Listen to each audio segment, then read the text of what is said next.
कभी नोटिस किया है, तुम्हारा सबसे बड़ा दुश्मन दुनिया का कोई इंसान नहीं होता, बल्कि तुम्हारा खुद का मन होता है। वही मन जो रात को सोने नहीं देता, वही मन जो ओवरथिंकिंग करवाता है, वही मन जो तुम्हें हर बार कंपेयर करवाता है, और वही मन जो तुम्हें तुम्हारी ही नजरों में छोटा फील करवाता है। बाहर से तुम नॉर्मल दिखते हो, लेकिन अंदर एक वॉर चल रही होती है। कभी मोटिवेशन आता है, कभी कॉन्फिडेंस टूट जाता है, कभी लगता है लाइफ बदल देंगे, और अगले ही दिन वही आदतें, वही डिस्ट्रैक्शंस, वही वीकनेस तुम्हें वापस नीचे खींच लेती हैं। और फिर धीरे धीरे इंसान दुनिया से नहीं, खुद से हारने लगता है। पर सुनो, तुम्हारा मन तुम्हारा दुश्मन पैदा नहीं हुआ था। मन एक शक्ति है। अगर वही मन तुम्हारे कंट्रोल में आ जाए तो तुम्हारी जिंदगी को स्वर्ग बना सकता है, और अगर कंट्रोल के बाहर चला जाए तो वही मन तुम्हें अंदर ही अंदर बर्बाद कर देता है।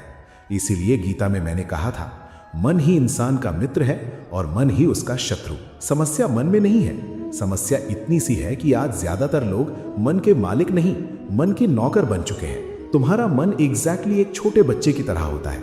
अगर बच्चे को डिसिप्लिन और डायरेक्शन ना मिले तो वो हर जगह भागता है, कभी इधर कभी उधर। मन भी वैसे ही हर सेकंड स्टिम्युलेशन ढूंढता रहता है।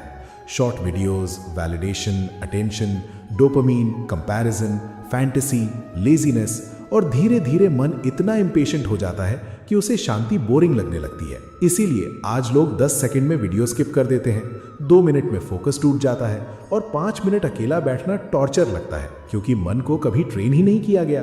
तुमने मन को सिर्फ एंटरटेनमेंट दिया, कंट्रोल नहीं दिया।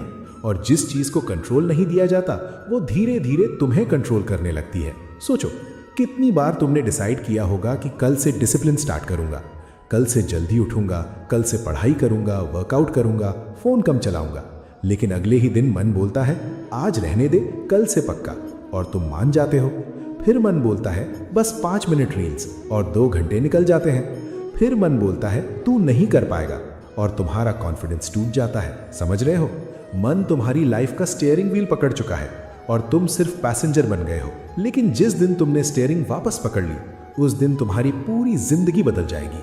पर सवाल यह है, मन को दोस्त कैसे बनाया जाए? सबसे पहला कदम है मन की हर बात को सच मानना बंद करो, क्योंकि मन हर वक्त सच नहीं बोलता। जब तुम फेलियर फेस करते हो, मन बोलता है तू लूजर है। जब कोई रिजेक्ट करता है, मन बोलता है तेरे अंदर वैल्यू नहीं। जब कोई और सक्सेसफुल दिखता है, मन बोलता है तू पीछे रह गया। लेकिन ये सच नहीं होता, ये सिर्फ टेम्पररी इमोशंस होते हैं, और इमोशंस परमानेंट रियलिटी नहीं होते। समस्या ये है कि लोग मन की आवाज को फाइनल ट्रूथ मान लेते हैं। अगर मन बोल दे तू वीक है तो वो मान लेते हैं। लेकिन सुनो, तुम मन नहीं हो, तुम वो हो जो मन को ऑब्जर्व कर सकता है। अगर तुम सैडनेस को नोटिस कर सकते हो, इसका मतलब तुम सैडनेस नहीं हो। अगर तुम ओवरथिंकिंग को ऑब्जर्व कर सकते हो, इसका मतलब तुम ओवरथिंकिंग नहीं हो, तुम ऑब्जर्वर हो। मन सिर्फ एक टूल है। जब तक तुम मन के हर थॉट के साथ बहते रहोगे, तब तक मन तुम्हें घुमाता रहेगा। लेकिन जिस दिन तुमने ऑब्जर्व करना सीख लिया, उस दिन कंट्रोल शुरू हो जाएगा। इसलिए जब भी मन नेगेटिव बोले, तुरंत रिएक्ट मत करो, बस रुक कर देखो, ऑब्जर्व करो, पूछो क्या ये सच में रियलिटी है या सिर्फ मेरा डिस्टर्ब्ड मन बोल रहा है। ये एक छोटा सा पॉज तुम्हारी जिंदगी बदल सकता है। क्योंकि ज्यादातर लोग लाइफ में इसीलिए सफर नहीं करते क्योंकि प्रॉब्लम्स बहुत बड़ी होती हैं, बल्कि इसीलिए सफर करते हैं क्योंकि उनका मन हर चीज को 10 गुना बड़ा बना देता है। एक और बहुत बड़ा रीजन है जिससे मन दुश्मन बन जाता है, और वो है कंपैरिजन। आज हर इंसान दूसरों की हाईलाइट रील देखकर अपनी रियल लाइफ जज कर रहा है। किसी का बॉडी बेटर, किसी के मार्क्स बेटर, किसी के फॉलोअर्स ज्यादा, किसी की रिलेशनशिप परफेक्ट, और फिर मन धीरे धीरे पॉइजन क्रिएट करता है। जेलसी, इनसिक्योरिटी, सेल्फ डाउट, और फिर इंसान अपनी ब्लेसिंग्स भी एंजॉय नहीं कर पाता। सुनो, कंपैरिजन का मतलब होता है कि तुमने अपनी वैल्यू दुनिया के हाथ में दे दी। जब तक तुम खुद को दूसरों के स्केल पर नापोगे, तब तक मन कभी शांत नहीं होगा, क्योंकि दुनिया में हमेशा कोई तुमसे आगे होगा। लेकिन तुम्हारा असली कंपटीशन किसी और से नहीं, सिर्फ कल के वर्जन से है। और सच बताऊं, मन को सबसे ज्यादा पावर तुम्हारी आदतें देती हैं। अगर तुम रोज लेलीनेस चूज करोगे, मन वीक होता जाएगा। अगर तुम रोज डिस्ट्रैक्शंस चूज करोगे, मन अनस्टेबल होता जाएगा। लेकिन अगर तुम रोज थोड़ा डिसिप्लिन चूज करोगे, मन धीरे धीरे तुम्हारा दोस्त बनने लगेगा। डिसिप्लिन पनिशमेंट नहीं होता, डिसिप्लिन मन की ट्रेनिंग होती है। जब तुम सुबह अलार्म बजने के बाद भी उठ जाते हो, तब तुम मन को सिखा रहे होते हो कि डिसीजन मेरा चलेगा, तेरा नहीं। जब तुम डिस्ट्रैक्शंस के बावजूद फोकस करते हो, तब तुम मन को कंट्रोल करना सीख रहे होते हो। और धीरे धीरे मन समझने लगता है कि असली मालिक कौन है। इसीलिए याद रखना, स्ट्रांग लोग वो नहीं होते जो कभी स्ट्रगल नहीं करते। स्ट्रांग लोग वो होते हैं जो अपने मन के अगेंस्ट जाकर भी सही चीज चूज करते हैं, क्योंकि मन हमेशा इजी चीज मांगेगा, कंफर्ट मांगेगा, इंस्टेंट प्लेजर मांगेगा, लेकिन ग्रोथ हमेशा डिस्कंफर्ट के दूसरी साइड होती है। तुमने कभी देखा होगा जब लेक का पानी हिल रहा होता है तब उसमें कुछ भी क्लियरली नहीं दिखता, लेकिन जैसे ही पानी शांत होता है सब कुछ साफ नजर आने लगता है। मन भी बिल्कुल वैसे ही काम करता है। जब मन डिजायर्स, फियर, कंपैरिजन और नॉइज से भरा होता है तब इंसान को लाइफ का कोई डायरेक्शन नहीं दिखता। फिर वो इंपल्सिव डिसीजंस लेता है, इमोशंस में रिएक्ट करता है और बाद में रिग्रेट करता है। लेकिन जिस इंसान का मन शांत हो जाता है उसकी क्लैरिटी डेंजरस लेवल की हो जाती है। वो सिचुएशंस को अलग नजरिए से देखने लगता है। इसीलिए सबसे पहले मन को शांत करना सीखो, क्योंकि डिस्टर्ब्ड मन कभी सही डिसीजन नहीं लेता।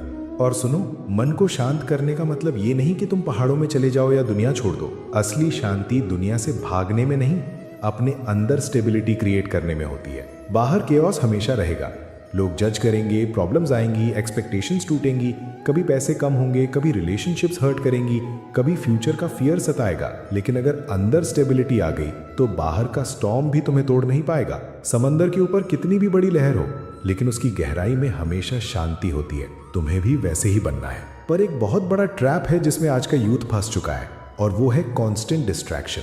तुम्हारा मन वीक इसीलिए नहीं हो रहा क्योंकि तुम्हारे अंदर पोटेंशियल कम है। तुम्हारा मन वीक इसीलिए हो रहा है क्योंकि उसे हर सेकंड चीप डोपामिन दिया जा रहा है। Reels, endless scrolling, random entertainment, validation की एडिक्शन, ये सब मन को इतना इम्पेशेंट बना देते हैं कि रियल लाइफ बोरिंग लगने लगती है। फिर इंसान कंसिस्टेंसी लूज कर देता है, फोकस लूज कर देता है, और सबसे डेंजरस चीज, वो खुद को लूज कर देता है। तुम नोटिस करना, जो चीजें तुम्हें इंस्टेंट प्लेजर देती हैं वही चीजें धीरे धीरे मन को हॉलो भी बना देती हैं, और जो चीजें शुरू में डिफिकल्ट लगती हैं वही चीजें इवेंचुअली मन को पावरफुल बना देती हैं। वर्कआउट डिफिकल्ट लगता है लेकिन कॉन्फिडेंस देता है। मेडिटेशन बोरिंग लगती है लेकिन क्लैरिटी देती है। डिसिप्लिन पेनफुल लगता है लेकिन सेल्फ रिस्पेक्ट देता है। पढ़ाई हार्ड लगती है लेकिन फ्रीडम देती है। इसीलिए लाइफ का एक सिंपल रूल याद रखो, जो चीज अभी इजी लग रही है वो फ्यूचर को हार्ड बना सकती है, और जो चीज अभी हार्ड लग रही है वो फ्यूचर को इजी बना सकती है। और एक बात हमेशा याद रखना, मन को फोर्स से नहीं, डायरेक्शन से जीता जाता है। बहुत लोग इमोशंस को दबाने की कोशिश करते हैं। मुझे सैडनेस फील नहीं करनी, मुझे फियर नहीं चाहिए, लेकिन जितना तुम इमोशंस को दबाओगे वो उतना स्ट्रांग होते जाएंगे। मन को समझना पड़ता है, उससे दुश्मनी नहीं करनी पड़ती। जब तुम सैड हो तो खुद को जज मत करो, जब तुम वीक फील करो तो खुद से नफरत मत करो। बस समझो कि ये फेज टेम्पररी है। क्लाउड्स परमानेंटली स्काई को कवर नहीं कर सकते, वैसे ही इमोशंस परमानेंटली तुम्हारी रियलिटी नहीं बन सकते। लेकिन इसका मतलब ये भी नहीं कि तुम मन के हर थॉट पर एक्शन लो, क्योंकि मन कभी कभी तुम्हें डिस्ट्रॉय करने वाले डिसीजंस भी स्वीट वॉइस में देता है। जब गुस्सा आता है मन बोलता है बोल दे सब कुछ। जब ईगो हर्ट होता है मन बोलता है बदला ले। जब हार्ट ब्रेक होता है मन बोलता है सब फेक है। जब फेलियर आता है मन बोलता है गिव अप कर दे। और अगर उस मोमेंट तुमने मन की बात मान ली तो एक टेम्पररी इमोशन तुम्हारी परमानेंट रियलिटी बन सकता है। इसीलिए वाइज इंसान हर थॉट पर एक्शन नहीं लेता, वो रुकता है, ऑब्जर्व करता है और फिर डिसाइड करता है। यही सेल्फ कंट्रोल है। और सच कहूं, सेल्फ कंट्रोल ही असली फ्रीडम है। आज लोग सोचते हैं फ्रीडम का मतलब जो मन करे वो करना। नहीं, अगर तुम्हारा मन ही तुम्हें कंट्रोल कर रहा है तो तुम फ्री नहीं हो, तुम स्लेव हो। असली फ्रीडम तब होती है जब तुम्हारे अंदर इतनी पावर हो कि मन कुछ भी बोले लेकिन फाइनल डिसीजन तुम्हारा हो। और एक सीक्रेट सुनो, मन को दोस्त बनाने का सबसे पावरफुल तरीका है अपनी लाइफ में पर्पस लाना। क्योंकि जिसका लाइफ में कोई बड़ा पर्पस नहीं होता उसका मन छोटी छोटी चीजों में उलझ जाता है। फिर वो हर कमेंट से हर्ट होता है, हर रिजेक्शन से टूट जाता है, हर डिस्ट्रैक्शन में खो जाता है। लेकिन जिसके पास एक बड़ा विजन होता है उसका मन धीरे धीरे स्टेबल होने लगता है, क्योंकि उसे पता होता है कि उसकी एनर्जी कहाँ लगानी है। इसलिए रोज सुबह उठकर सिर्फ ये मत सोचो कि आज मूड कैसा है, ये सोचो आज मुझे किस इंसान में ट्रांसफॉर्म होना है। क्योंकि लाइफ मूड से नहीं, आइडेंटिटी से चेंज होती है। अगर तुम बार बार खुद को वीक, लेजी, डिस्ट्रैक्टेड इंसान समझोगे तो मन भी वैसे ही बिहेव करेगा। लेकिन जिस दिन तुमने अंदर डिसाइड कर लिया कि चाहे कितनी भी डिफिकल्टी आए मुझे ग्रो करना है, उस दिन मन धीरे धीरे तुम्हारा सपोर्ट सिस्टम बनने लगेगा।